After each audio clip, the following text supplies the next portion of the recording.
How about you? Welcome to Hamiltonville Farm. Your hair's going everywhere.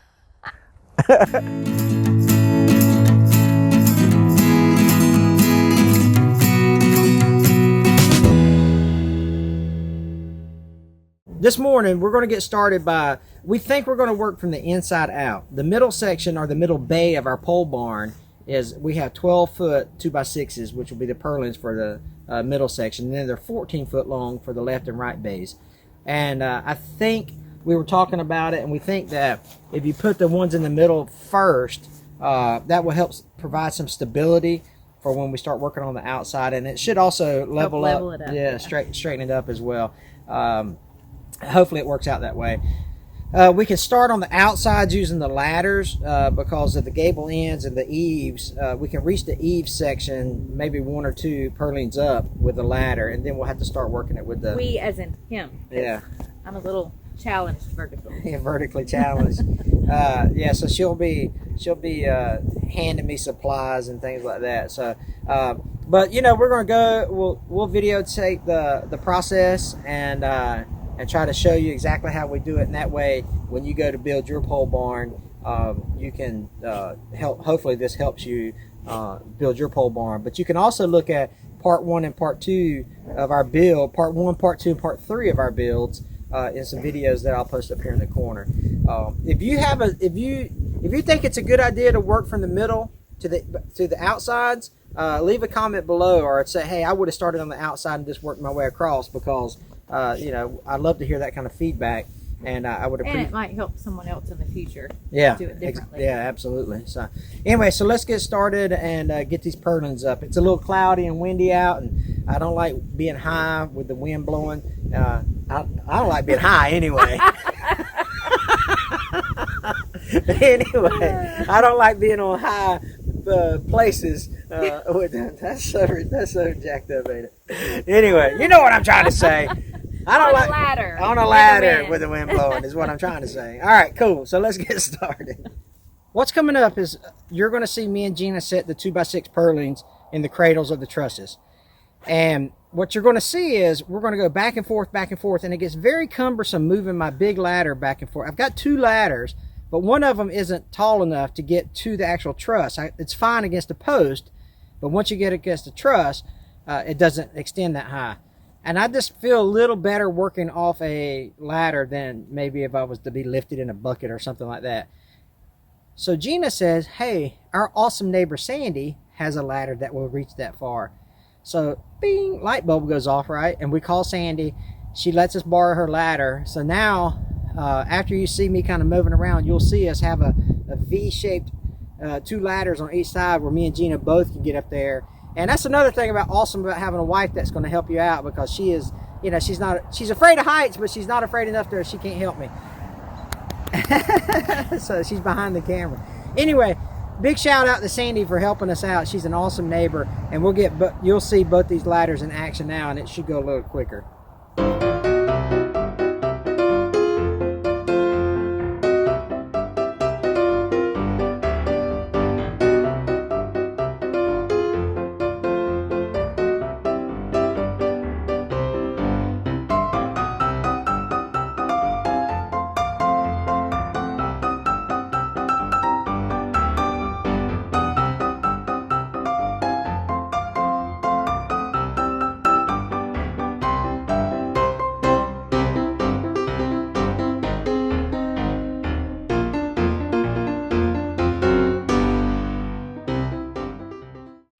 You can see that working off one ladder was just not the way to go.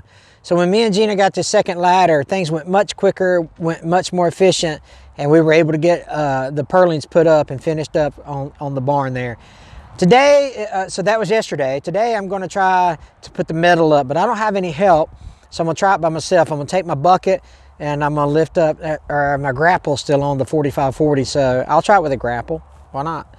And I'll put it up there, I'll raise it up, see if I can put 1 sheet. I'll try a sheet or 2 at the most. From the peak to the edge of the eave is 112 inches. My sheets of metal are 124 inches, so it's a foot overhang.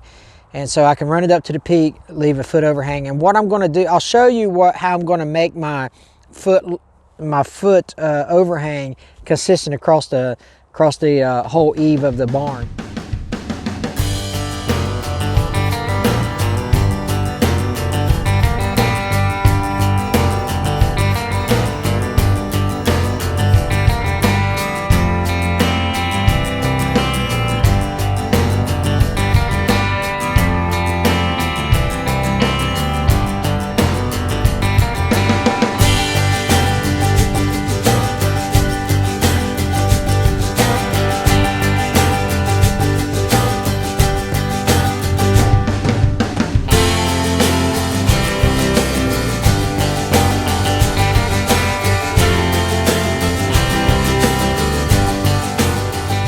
I got my piece marked. That's 1 foot from the edge. I'm just going to simply tie a knot in the end of this string here. This little marking string I got. Put it around it's just a roofing tack I've got on the edge. Just tie a simple knot. Just a simple knot around it. Like so. And then I'm going to take my hammer.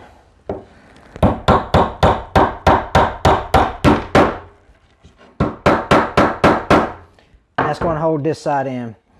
And as I put my mark, what I'll do is I'll set it on the edge of my outside of the pole barn, flush with that, and that will be my 1 foot mark there.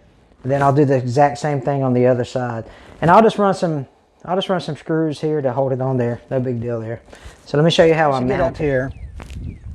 I've got my line. I got my string already to the marker here, and I've got my line here. That's my 12 inches. And so what I'm going to simply do is put my line on the outside of the eave here, line it up, and secure it in place.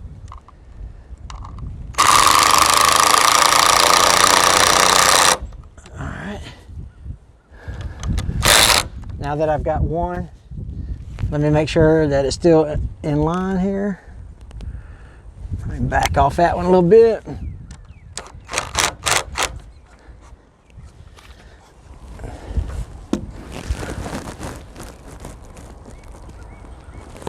All right, looking at my calibrated eye. Uh-oh, it moved, let me see. Oh, it ain't bad. That's perfect. Okay. So with that being said, now I'm going to run this string all the way to the other side, and I'm going to mount another post the exact same way.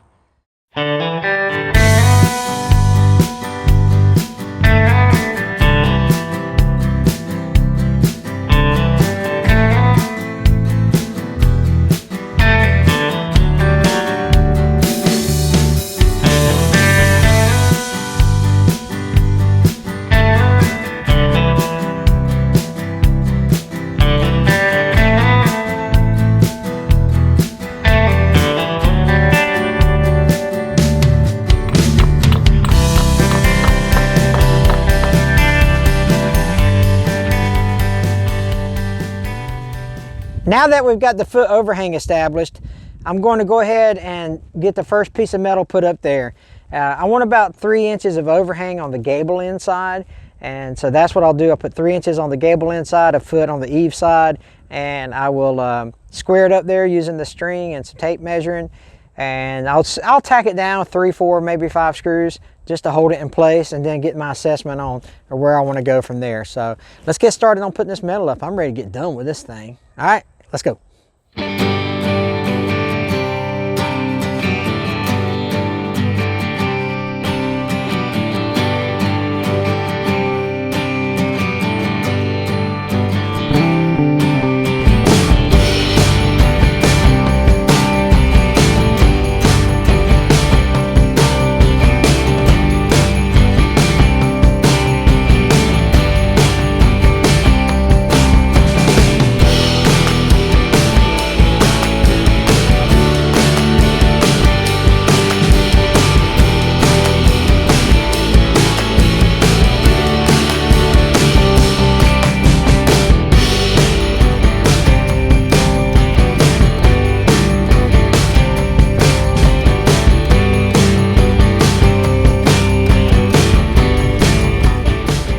Well, I got that one sheet put up, and it proved to be pretty difficult, pretty challenging. So I won't be able to do the rest of it by myself. That was yesterday. So this morning, I got a good friend coming up from church, Byron, who is the owner of a company called Townsend 2, and they do home renovations and things like that in the panhandle of Florida.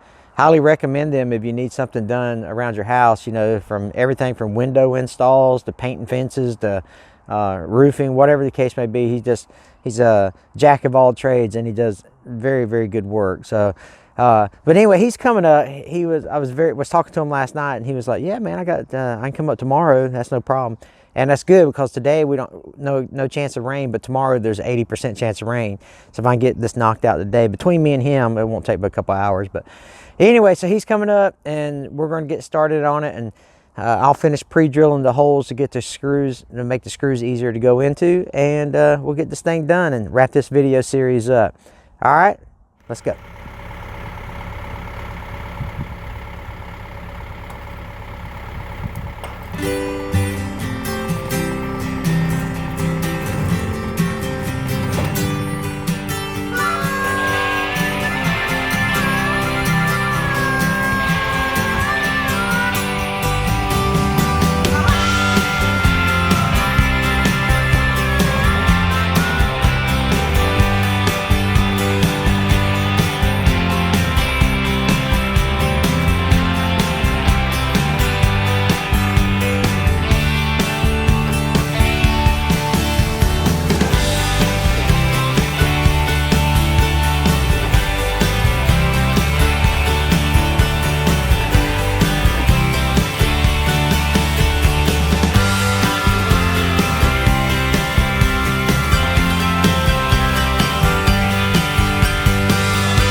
That was, I'm telling you. But when you got friends, Byron's over there loading up his tools now, but Bryson and Byron come over to help us out, and it made things go a lot quicker, especially when you get a system down pat. So, and you have a lot of tools that help you on the job, right? Yeah, I mean, like the Mahindra 4540 back here. Man, what a tool to get something like this done. It's just wonderful. You it's know, the best thing on earth. You really can't live without a 4540. I'm going to buy one tomorrow. actually.